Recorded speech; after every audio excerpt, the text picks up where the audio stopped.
conditions d'activité pas du tout. Il y a ces avocats, je le disais tout à l'heure, il y a un des avocats, notamment mon confrère, qui a été empêché de se rendre au Sénégal. Il y a un des confrères qui était constitué dans le dossier la veille de l'audience, a fait l'objet d'une mesure l'empêchant immédiatement d'exercer son métier d'avocat. Et le client n'a pas été autorisé, enfin, le client ne pouvant pas, pour des raisons de santé, prendre part à son procès. Et puis, qu'est-ce qu'ils ont décidé? Ils ont décidé de le condamner malgré son absence, malgré l'absence des avocats. Et puis, c'est pas fini. Lorsque la décision a été rendue, le ministre en question, qui avait engagé la procédure, qui avait déposé plainte contre M. Ousmane Sonko, lorsque le verdict a été rendu, a exprimé sa satisfaction. Quelques instants après, a dit qu'il allait interjeter appel parce que ce qui l'intéressait, ce n'était pas la condamnation pécuniaire de M. Ousmane Sonko, puisqu'il était partie civile. Mais ce qui l'intéressait, c'était l'inéligibilité de M. Ousmane Sonko. Si vous constatez, dans les sorties médiatiques des ministres, je ne parle pas du procureur, mais des ministres, chaque fois qu'ils interviennent, ce qui ressort de leur préoccupation, c'est l'inéligibilité de M. Ousmane Sonko. Donc, l'institution, tout le monde est d'accord, l'institution judiciaire sénégalaise est discréditée par le pouvoir en place. Elle est instrumentalisée, que ce soit contre les avocats de M. Ousmane Sonko, que contre M. Ousmane Sonko lui-même. Donc, à partir de là, effectivement, est-ce qu'il faut s'attendre à ce que la justice sénégalaise repose sa tâche au droit pour rendre ses décisions, ou bien il faut une logique politique et pour pousser les autorités à prendre conscience qu'il faut que ce pays soit libéré. Donc, s'il faut attendre à ce que la justice sénégalaise donne à Ousmane Sonko l'autorisation de se présenter aux élections présidentielles, je pense que là, c'est faire vraiment preuve de naïveté. Voilà. Donc, c'est pour cette raison qu'il s'agit d'un problème politique et la réponse ne peut être judiciaire mais politique. Voilà. Maître Bamba Diop Feeling Dakar, de sources très proches, vous avez versé de chaudes larmes en prison. Est-ce pour implorer une situation quelconque en prison ou bien pour implorer votre liberté auprès du gouvernement? Je pense qu'il y a une forme d'indécence à interroger sur les états d'âme que j'aurais pu avoir ou non dans des conditions qui, vous imaginez, étaient particulièrement dures. Je pense avoir maintenu une forme de dignité à tout instant, notamment face aux autorités sénégalaises, qu'elles soient policières ou judiciaires. Je pense avoir aux côtés de mes frères et sœurs de lutte tenu droit à tout instant. De façon toujours respectueuse mais exigeante, sans concéder à quelconque moment,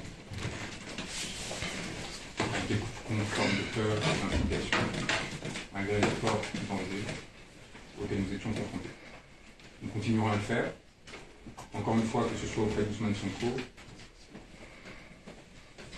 pour des nombreuses personnes qui luttent à travers le monde, que nous avons eu l'honneur et le privilège de défendre, le Julian Assange, le fondateur de Wikileaks, dont je rappelle qu'il est encore enfermé dans une prison antiterroriste après des années de persécution par les États-Unis, qui a fait l'objet de cavales similaires à celle qu'a subie Ousmane Sonko, et qui n'a eu pour seul tort que de rendre public des informations d'intérêt général concernant les crimes commis par les pouvoirs occidentaux. J'ai eu son sort à l'esprit très souvent au cours de ces jours. J'ai été arrêté, placé en garde à vue, d'abord en Mauritanie, puis enlevé, transféré à Dakar, et dans les jours précédents, parce que j'avais conscience du risque du piège qui me serait tendu. J'avais souvenir, de façon précise, que le mandat d'arrêt international, dont on n'est pas certain de son existence réelle, qui avait été annoncé par le procureur de Dakar, avait été précédé 48 heures avant d'un signalement du TRC aux autorités judiciaires françaises. Et nous avions la conscience d'une potentielle instrumentalisation de cette situation à des fins politiques, politiciennes, dans mon pays, en France, et de l'instrumentalisation de l'instance judiciaire, non plus seulement à Dakar, au Sénégal, mais également en France. Et dans ces conditions-là, il m'a paru important de rappeler l'universalité de la lutte à laquelle nous sommes aujourd'hui confrontés. Et de l'importance partout de veiller au respect des principes que nous dénonçons, parce qu'il en va de la souveraineté des peuples, de leur capacité à défendre leur bonheur et leur droit à la souveraineté et à l'intégrité, et parce qu'il en va potentiellement de notre destin à tous. Les juges auxquels j'ai été confronté à Dakar, les magistrats, pourront demain faire l'objet de cavales similaires à celles que nous avons subies en tant qu'avocats. Il faut qu'ils en aient conscience. Si notre robe ne nous protège pas, si la fonction de journaliste, si le mandat, parce qu'il y a de nombreux maires qui sont aujourd'hui détenus à Dakar, démocratique, si ce mandat démocratique ne protège pas, eh bien, c'est l'ensemble des corps intermédiaires, comme on les appelle, qui sont exposés. Alors, quelque part, c'est bien, parce que ça leur permet de vivre avec la peur que connaissent les simples citoyens, entre guillemets, de se rendre compte de cette vulnérabilité, de ne pas se sentir protégé, mais de l'autre côté, évidemment, ça fragilise l'ensemble des institutions et donc la stabilité du pays. Il faut prendre garde, à force de vouloir préserver à toute fin notre influence, la sorte de cohésion artificielle que les régimes autoritaires permettent sur un territoire donné de mettre en œuvre, de ne pas nourrir, de ne pas mettre en germe la violence, voire la guerre civile. Parce que la décomposition des territoires et des États de la sous-région est encore envisageable, avec des conséquences catastrophiques qui pourraient émerger. Et il ne faut pas oublier que le phénomène djihadiste est nourri par des logiques de concurrence étatique et nourri par le système tel qu'il existe aujourd'hui et tel qu'il est maintenu artificiellement sous respiration artificielle par le régime politique. Il y a vraiment une réflexion à avoir de fond là sur ce qui est en train de se passer. Je pense que ce qui se passe au Sénégal, ce qui se passe au Niger de façon coagulée et évidemment s'influençant mutuellement. La position de la France, des États occidentaux au Sénégal est influencée par ce qui se passe au Niger, est influencée de façon générale par les changements politiques qui sont intervenus au Burkina, au Mali, qui s'installent sans racines au Centrafrique et la peur que cela suscite en nos gouvernants. Sauf que cela peut amener à des mauvais choix, à des erreurs, voire à des qui auront des conséquences potentiellement catastrophiques pour les peuples qui seront pris en otage de cette influence. Il faut sortir justement de cette dynamique qui consiste à favoriser un tel régime ou un autre sur le fondement de lutte d'influence politique. Il faut renouer avec une forme de coopération et d'engagement avec et pour les peuples. La politique diplomatique de la France, si elle souhaite retrouver son influence, doit s'adresser directement aux populations, doit mettre en place des politiques d'investissement, d'éducation, de formation, d'échanges culturels à égalité, dans les deux sens, qui touchent directement les populations. C'est la seule façon pour la France de recouvrir une forme de respect, une forme d'écoute au sein des populations qui n'en peuvent plus de ces jeux de pillage, d'influence et de tricherie mutuelle. Sauf que, et c'est la seule incise politique, peut-être que je vais me permettre par rapport à la situation en France, on a l'impression que notre gouvernement ici est tout aussi aveugle aux aspirations de son peuple souverain qu'à Dakar. Et c'est ce qui explique probablement que la parole que je porte au nom d'Ousmane Sonko ait cette influence à Dakar et qu'à l'inverse, la lutte du peuple sénégalais ait cet écho en France au sein d'un certain nombre de mouvements, et notamment les Gilets jaunes. Il y a une identité mutuelle qui s'est créée et on a l'impression d'être confronté à des problématiques similaires. Ces problématiques semblent identiquement ignorées par nos gouvernements sur les territoires, avec des gestions et des formes de violence qui sont certes différentes à la fois en termes d'intensité et d'organisation, mais qui trouvent aussi des échos communs. Et c'est encore une fois, du coup, à l'horizontale et de façon très humble et très admirative que je me suis engagé pour porter cette parole d'Ousmane en son nom, avec un respect et une admiration qui ne sont pas feintes. Il nous apprend beaucoup, et le peuple sénégalais nous apprend beaucoup à travers lui. J'avais le privilège d'échanger quotidiennement avec M. Sonko jusqu'à son arrestation. Et c'est là aussi, à mon avis, une conscience de la part du pouvoir sénégalais, c'est-à-dire l'importance du lien que nous avons formé, qui peut-être est plus puissant encore que celui qui naturellement se forme entre un avocat et son client dans le cadre d'une affaire pénale particulière. Et c'est probablement ce à quoi le gouvernement sénégalais et probablement aussi mon gouvernement souhaitait s'attaquer pendant cette période. J'appelle encore une fois à un changement d'attitude, non de façon belliqueuse ou provocante, non pour défier soit Macky Sall ou l'Élysée, mais leur demander de prendre conscience qu'ils sont rentrés dans une dérive, qu'ils sont allés trop loin. Ils sont allés trop loin. Parce que le soutien que j'ai eu l'honneur de recevoir pendant cette période, provenant de toute famille politique, de personnes qui se sont opposées férocement à moi ces dernières années, qui m'ont déconsidéré pour de nombreuses raisons, est significatif, non pas de ma valeur, mais au contraire de la gravité de la transgression qui a été commise par les personnes qui me contactent. Et c'est pour défendre un certain nombre de valeurs que ces personnes ont décidé de me défendre moi. J'en ai pleinement conscience et je salue leur capacité à avoir dépassé nos différends pour s'engager de cette façon. Maître, merci beaucoup. Falchek, Senejet.info. Alors, Maître, il y a certaines questions que beaucoup de Sénégalais se posent.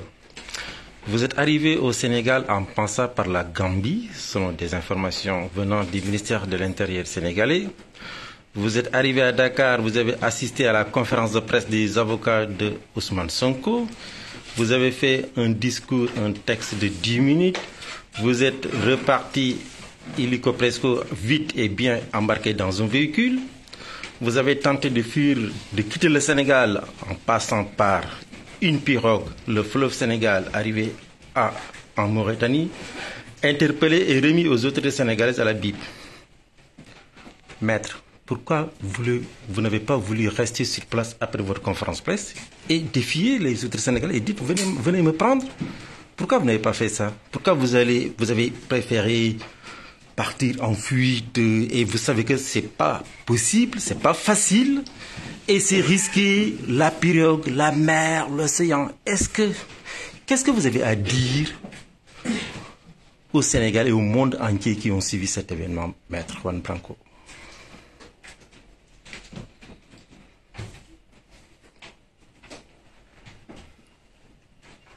Que si on regarde objectivement, avec un peu de distance, tous les éléments, qu'ils soient vrais ou faux, que vous avez énoncés,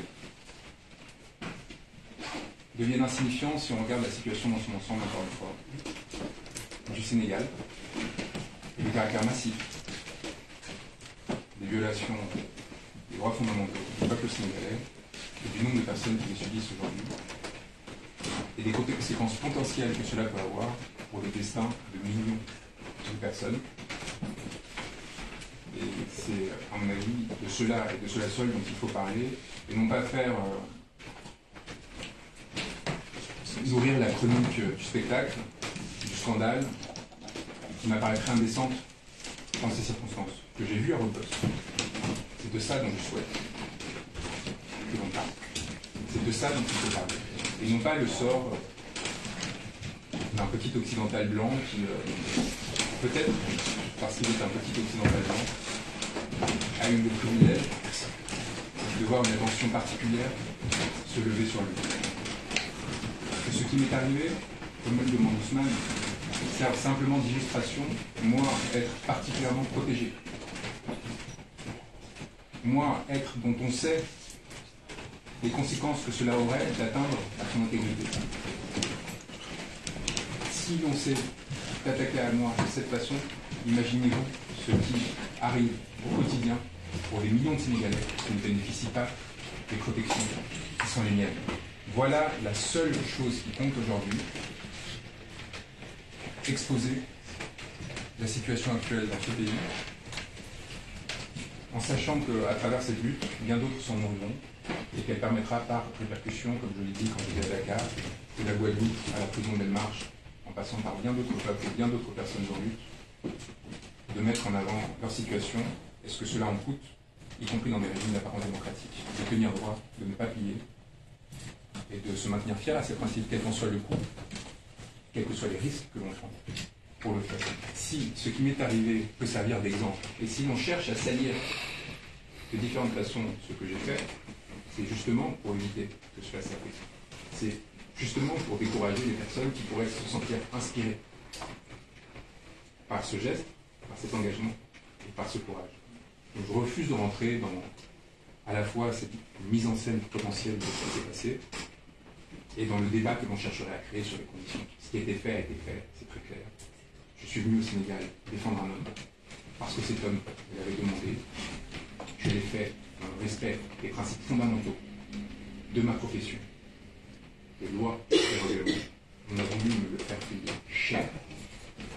Et tout un monde s'est levé pour l'empêcher. Et cela seul, qui doit être rappelé. Oui, je souhaiterais rebondir là-dessus pour dire qu'effectivement, de ce qui est arrivé à notre confrère, je me répète, puisque c'est quand même important, de ce qui lui est arrivé, moi je pense qu'il faut retenir l'essentiel. L'essentiel, c'est quoi? C'est les difficultés que rencontrent les avocats pour exercer leur métier lorsqu'il s'agit de la défense de M. Ousmane Sonko et de toutes les victimes de la répression militaire au Sénégal ces derniers temps. Parce que mon confrère n'est pas allé au Sénégal pour faire du tourisme, il est allé là-bas en qualité d'avocat pour assurer la défense des intérêts de ses clients et de notre client commun. Je pense que c'est l'essentiel, c'est ce qu'il faudrait retenir. Et il y a une première, c'est même pas une tentative, puisque moi je me suis rendu au Sénégal, j'étais présent à l'audience correctionnelle dans le cadre de l'affaire de la diffamation. Il devait être là aussi. Bon, j'ai eu la chance d'arriver l'avant-veille, mais si j'étais dans le même avion que lui, peut-être j'aurais été aussi reconduit aux frontières. Il a été reconduit aux frontières, alors qu'il assure la défense d'un individu qui est resté, je pense qu'il faut le rappeler, 56 jours, ça on le dit rarement. Ousmane Sonko est resté séquestré chez lui 56 jours, sans recevoir la visite de ses avocats. Les avocats ont été empêchés de tout contact avec leurs clients. Ça, c'est quand même inimaginable. Et puis là, on reproche à l'avocat d'avoir trouvé des moyens légaux pour se rendre au Sénégal. Il n'est pas passé par l'aéroport international de Dakar, mais il est passé par le voie légale pour rentrer au Sénégal. On lui reproche de ça. Bon, donc moi je pense qu'effectivement, pour ça, dans d'autres circonstances, on aura peut-être, si cela s'avère utile, de parler des circonstances de son arrivée, pourquoi il est passé par la voie maritime, ou bien la voie terrestre, ou bien la voie aérienne. Et ce qui est sûr, c'est qu'il est allé au Sénégal, non pas pour faire du tourisme, mais pour, dans le cadre de l'exercice de son métier d'avocat pour assurer la défense. Nous savons qu'au Sénégal, lorsqu'il s'agit de la défense de M. Sonko, c'est risqué. La preuve, il y a des confrères qui sont sur place, qui font l'objet des poursuites judiciaires, qui font l'objet des mesures disciplinaires. Il y a certains qui ont été suspendus.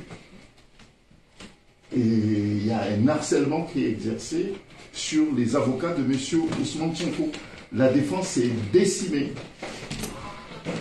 Donc voilà, c'est dans ces circonstances que notre confrère s'est rendu sur place. D'accord. Maître, une question. Khalid Marangouya, Dakar Matin et les Nouveau. Vous avez fait quelques jours la prison. Aujourd'hui, vous êtes, on peut dire, un droit de l'homiste.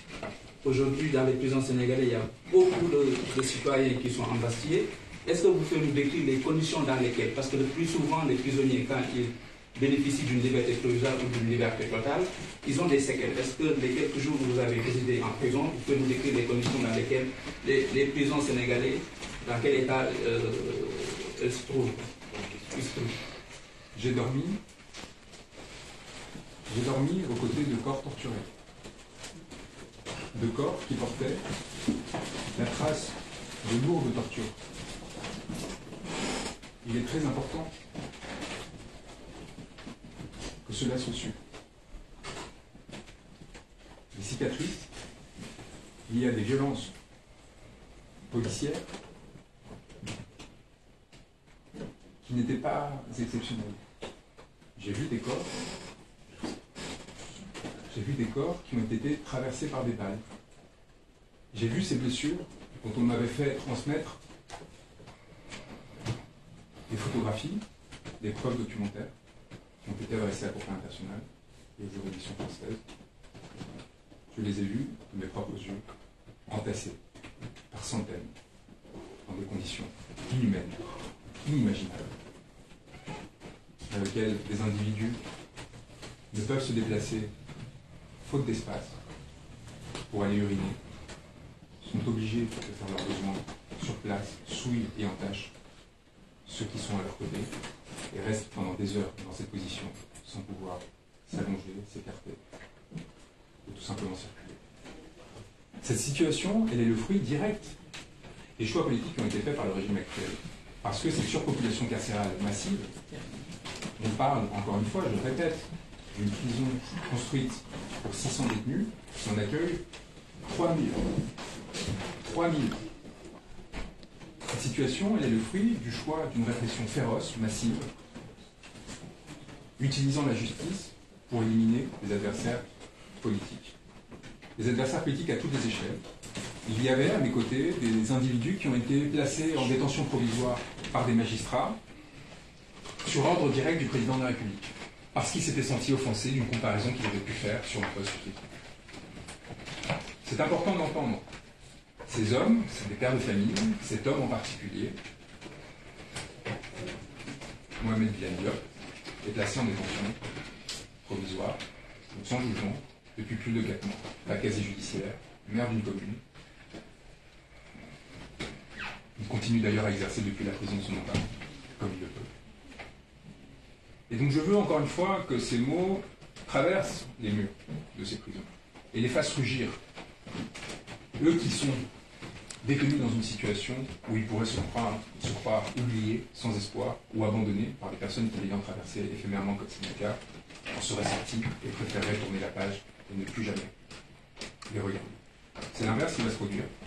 Ils ont commis l'erreur fondamentale de me faire voir ce qui ne saurait être vu, parce qu'encore une fois, même mes confrères n'ont pas accès aux chambres de détention, qui sont évidemment contenues au niveau des parloirs, et qu'ils entendent ce que leur dit. Mais moi, je me suis retrouvé au milieu de ces personnes, de leurs espoirs, de leurs craintes et de leurs inquiétudes, et c'est ce qui m'a amené à demander à Ousmane Sonko d'arrêter sa garde à vue, pardon, sa grève de la faim, parce qu'ils ont besoin de lui. Ils ont besoin de cet espoir qu'il représente. Parce que cet espoir, c'est tout simplement celui de retrouver une vie normale. De sortir de cet enfer. Il faut aussi que les personnes qui se rendent au Sénégal pour faire du tourisme, pour retrouver les leurs, aient conscience qu'à quelques pas de là, sur la corniche de Dakar, au centre de Dakar, des milliers d'êtres humains sont entassés comme de la volaille. Parce qu'ils ont osé penser du but militaire. Est-ce que vous pouvez quand même nous préciser, parce que c'est important pour l'avenir, les conditions auxquelles votre contrôle judiciaire sont assortis exactement? Pour des raisons diverses, je préfère ne pas parler du fond de cette affaire, qui n'en est pas une. Qui n'en est pas une, à mon sens, et qui n'est qu'une pièce dans le rapport de force politique qui a tenté de mettre en œuvre le régime à l'égard de son principal opposant. Et donc, commenter le fond de cette affaire, ce serait rentrer dans le piège de cette dialectique. C'est de la même façon, et pour cette même raison, que je ne rentre pas dans les arguties juridiques qui touchent la situation judiciaire de Ousmane Sonko. Nous avons tous conscience aujourd'hui qu'une situation judiciaire est directement le fruit de son engagement politique. Et d'ailleurs, quelque part, heureusement qu'il est enfin poursuivi politiquement de façon assumée, après des années passées à le salir, à tenter de le dégrader. Le pouvoir a enfin assumé la nature politique des poursuites judiciaires. Aujourd'hui, M. Sonko, il n'y a pas besoin de supputer à cet égard, c'est assumé par le pouvoir et poursuivi pour des raisons politiques. Les infractions pour lesquelles il est placé en détention provisoire sont politiques par nature. Tentation d'État, et ainsi de suite. Et donc, nous pouvons enfin discuter honnêtement de la situation de M. Sonko sans nous perdre dans les questions relatives en effet à la diffamation, aux conditions de... Enfin, le vrai débat se pose. Est-ce qu'il est normal, acceptable, est-ce que nous souhaitons qu'il soit possible de faire arrêter un opposant politique parce qu'il est un opposant politique? C'est aussi simple que ça aujourd'hui la question qui se pose.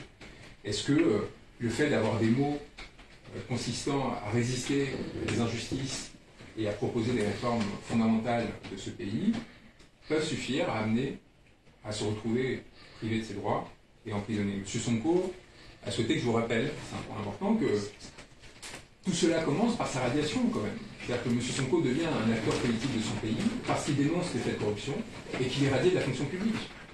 C'est-à-dire que tout commence par une persécution.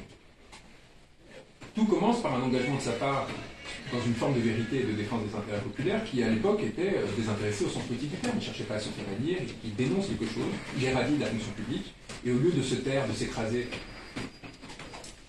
il prend à la volée le problème et il décide de s'engager. C'est très bien. Et bien, maintenant, aujourd'hui, on en arrive à la situation qui fait qu'on cherche à le faire payer par des peines qui peuvent aller jusqu'à la perpétuité, cet engagement-là. Ça, c'est important aussi qu'on le sache, pour plusieurs raisons. D'une part, parce que plus vous accroissez le coût de l'engagement politique dans une société, moins sa vitalité démocratique est possible, pas seulement à l'égard de la personne que vous sanctionnez, mais à l'égard de tous les autres qui se sentent intimidés. Ça, c'est important. Que quoi que vous pensiez des positions de Ousmane Sonko, vous êtes en train de détruire l'édifice démocratique d'un pays en acceptant sa persécution. Et le deuxième point, c'est tout simplement que c'est moralement peu acceptable, en fait.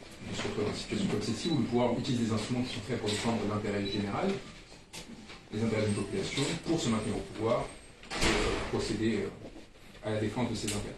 Donc, dans ces circonstances, le défendre, encore une fois, c'est bien au-delà de ce que l'on peut penser de l'individu ou pas, c'est tout simplement s'engager pour des principes qui me semblent assez fondamentaux et qui, encore une fois, ont une résonance directe avec des luttes qui sont menées, y compris dans ce pays, et qui affectent aussi par ailleurs, d'un point de vue de la raison d'État, les intérêts profonds de ce pays. Maître, nous savons tous qu'un serial killer, un pédophile, même un nazi qu'on aurait attrapé aurait droit à une défense. Aujourd'hui, même les avocats sénégalais n'ont pas accès à un cas Ousmane Sonko. Vous pensez personnellement, est-ce que c'est par rapport à la plainte de la CPI ou votre premier tweet que cette animosité est excessive? Ousmane Sonko m'a appris à ne pas spéculer sur les intentions de l'adversaire. C'est quelque chose qu'il me dit à chaque fois qu'on échange. Il me dit pourquoi ils font ça. Si on commence à se perdre dans des spéculations, ils ont déjà gagné. C'est-à-dire qu'on devient prisonnier d'hypothèses qui peuvent être vérifiées ou pas. Donc en fait, qu'importe le pourquoi, ils l'ont fait. Ils agissent de telle façon, et nous réagissons, nous nous défendons, et nous essayons de nous adapter afin de s'assurer que ces stratagèmes et ces tactiques ne soient pas appliquées. Ousmane Sonko est dans une position où il peut surtout ne pas s'adresser au peuple sénégalais, il ne peut pas préparer lui-même sa peut-être probable élection, que ce soit par lui-même ou par un tiers, puisque ce sera finalement ce qui interviendra si jamais on l'empêche de se présenter directement. Le peuple sénégalais choisira quelqu'un qui agira en son nom jusqu'à ce que justement se règle cette situation. En toutes circonstances, je pense que c'est au détriment de l'ensemble du peuple sénégalais. Maintenant, vous étiez à Dakar, certainement vous avez rencontré des concitoyens. Quel est le mot qui est revenu le plus quand ils vous rencontraient? J'ai pleuré d'émotion. J'ai pleuré d'émotion à de nombreuses reprises, et c'est la seule fois d'ailleurs que j'ai pleuré, quand ils m'ont témoigné de leur estime et de leur soutien. Quand un des co-détenus m'a dit qu'il avait pleuré pendant la conférence de presse que nous avions donnée à Dakar, et que de façon générale on m'a dit que cela leur avait redonné de l'espoir, du courage et de l'envie de se battre. J'ai, y compris dans les fourgons qui me trimballaient d'un lieu à l'autre, vu des visages qui se rapprochaient du mien, qui m'envoyaient des signes. Et j'ai vu en sortant de la prison de Dakar, lors d'une de mes extractions, la prison rugir de soutien. Et c'est donc le point levé que je suis sorti accompagné de leurs cris, qui sont des cris d'espérance, parce que ce sont des personnes que l'on prive de leur droit à la parole, à la représentation, et qui ont trouvé en moi un allié, une personne qui permette ponctuellement de pallier aux impossibilités qui sont faites à leurs représentants de défendre leur parole. Aujourd'hui, c'est moi. Si ma détention s'était poursuivie, cela aurait été quelqu'un d'autre. Et dans cette course de relais que nous maintiendrons, eh bien tout simplement la liberté et la souveraineté. Pensez-vous que... Pardon, il y a quelqu'un qui n'a pas posé de question pour l'instant. Maître, bonjour. J'aimerais poser une question qui presse. J'aimerais poser une question qui pourrait faire espérer le peuple sénégalais. J'aimerais de votre bouche une réponse sincère, concise et précise. J'aimerais savoir, maître, comment vous avez laissé ce peuple debout ou se coucher? C'est ça ma question. Merci beaucoup.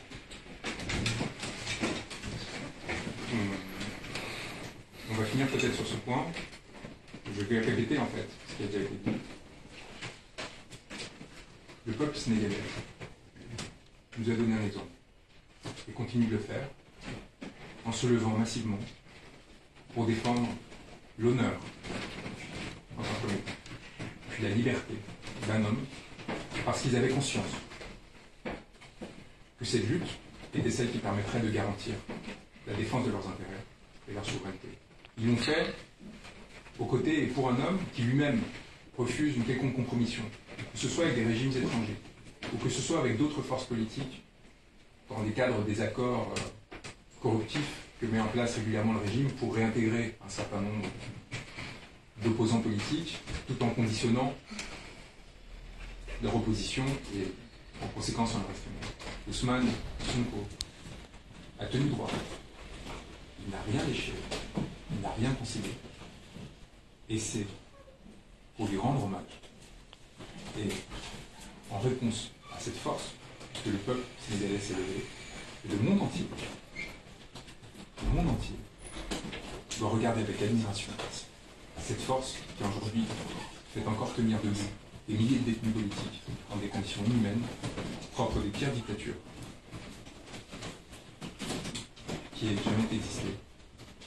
C'est avec un grand respect et une grande émotion que nous devons le regarder, et c'est pour cela. C'est parce que j'ai vu ce peuple se lever, et c'est parce que du coup j'avais confiance en ce peuple, que j'ai pris le risque de me rendre à Dakar pour être à leur côté.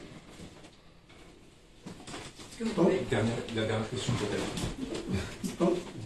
Pardon, est-ce que vous croyez que cette chronique n'a pas nui à la situation de votre client et n'a pas enfoncé la situation pour lui et l'a mis dans le second plan de l'affaire? Au contraire, elle a mis en lumière pour de nombreuses personnes qui n'avaient pas conscience de l'existence de cette problématique en France et ailleurs, que le Sénégal n'était plus le pays que l'on avait longtemps respecté du fait de son engagement pour les droits de l'homme, la démocratie et pour sa stabilité.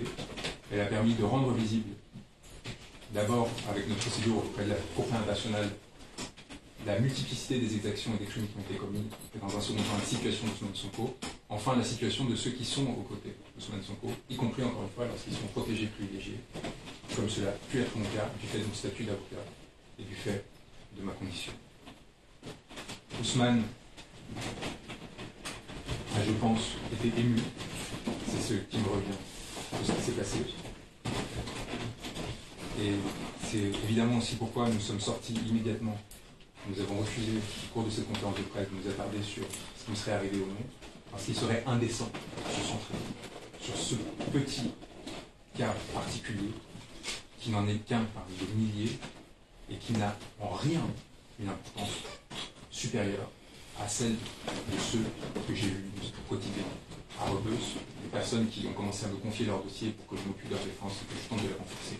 À leur tour, ce à quoi je me suis occupé pendant les jours où j'étais présent sur place, et de façon plus générale aux victimes que nous continuons et continuerons de défendre à travers les nombreuses procédures que nous avons pour essayer de leur permettre d'être protégés à l'avenir, c'est le plus important, et que justice soit faite à leur égard. Et je pense que... Maître, qu'est-ce que vous pensez pour les Sénégalais de la diaspora qui sont là et qui veulent